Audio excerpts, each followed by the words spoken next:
स्नेहा एक 30 साल की स्वतंत्र, आत्मनिर्भर और परिपक्व लड़की थी। वह मुंबई की एक प्रसिद्ध आर्ट गैलरी में क्यूरेटर थी, जहां उसकी दुनिया कला और पेंटिंग्स में बसती थी। प्यार के बारे में उसकी राय थी कि यह एक खूबसूरत एहसास है, लेकिन उसके जीवन में अभी तक ऐसा कोई नहीं आया था जो उसके दिल को छू सके। एक दिन, जब वह अपनी गैलरी में नए कलाकारों के काम की समीक्षा कर रही थी, तभी उसकी मुलाकात आर्यन से हुई। आर्यन 25 साल का एक उभरता हुआ युवा चित्रकार था, जिसकी पेंटिंग्स में गहरी भावनाएं झलकती थी। उसकी कला में एक अजीब सी मासूमियत और सच्चाई थी, जो किसी को भी मोहित कर सकती थी।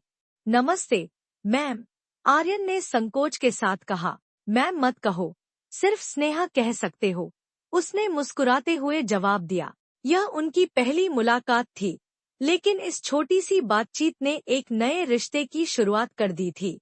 आर्यन की कला ने स्नेहा को बहुत प्रभावित किया। उसने देखा कि उसकी पेंटिंग्स सिर्फ रंगों का खेल नहीं थी, बल्कि उनमें गहरी भावनाएं बसी थी। धीरे धीरे वे दोनों एक दूसरे के करीब आने लगे। वे घंटों आर्ट गैलरी में बैठकर पेंटिंग्स पर चर्चा करते, चाय पीते और जिंदगी के बारे में बातें करते। स्नेहा को आर्यन की मासूमियत और सच्चाई बहुत भाती थी, और आर्यन को स्नेहा की समझदारी और आत्मनिर्भरता आकर्षित करती थी। उम्र के अंतर के बावजूद वे दोनों एक दूसरे की भावनाओं को समझने लगे थे। तुम्हें क्या लगता है, कला सिर्फ रंगों से बनती है या भावनाओं से? एक दिन आर्यन ने पूछा। कला आत्मा का प्रतिबिंब होती है, और आत्मा सिर्फ भावनाओं से ही बनती है, स्नेहा ने जवाब दिया। इस बातचीत ने दोनों के दिलों को और भी करीब ला दिया। समय बीतता गया, और दोनों की दोस्ती गहरी होती चली गई। लेकिन दोस्ती से आगे बढ़कर जो भावना थी, वह अब साफ साफ दिखाई देने लगी थी। आर्यन को यह महसूस होने लगा कि वह स्नेहा से सिर्फ एक दोस्ती के रिश्ते से ज्यादा कुछ महसूस करता है। एक दिन, जब वे एक आर्ट एग्जीबिशन के बाद कॉफी शॉप में बैठे थे, आर्यन ने झिझकते हुए पूछा, क्या उम्र का फासला किसी रिश्ते में मायने रखता है? स्नेहा ने उसकी आंखों में देखा और मुस्कुराते हुए कहा, शायद समाज के लिए मायने रखता हो, लेकिन दिल के लिए नहीं। उसकी यह बात सुनकर आर्यन को अपनी भावनाओं का विश्वास हो गया। वह जान गया कि वह स्नेहा से प्यार करता था। लेकिन क्या स्नेहा भी यही महसूस करती थी? आर्यन अब और इंतजार नहीं कर सकता था।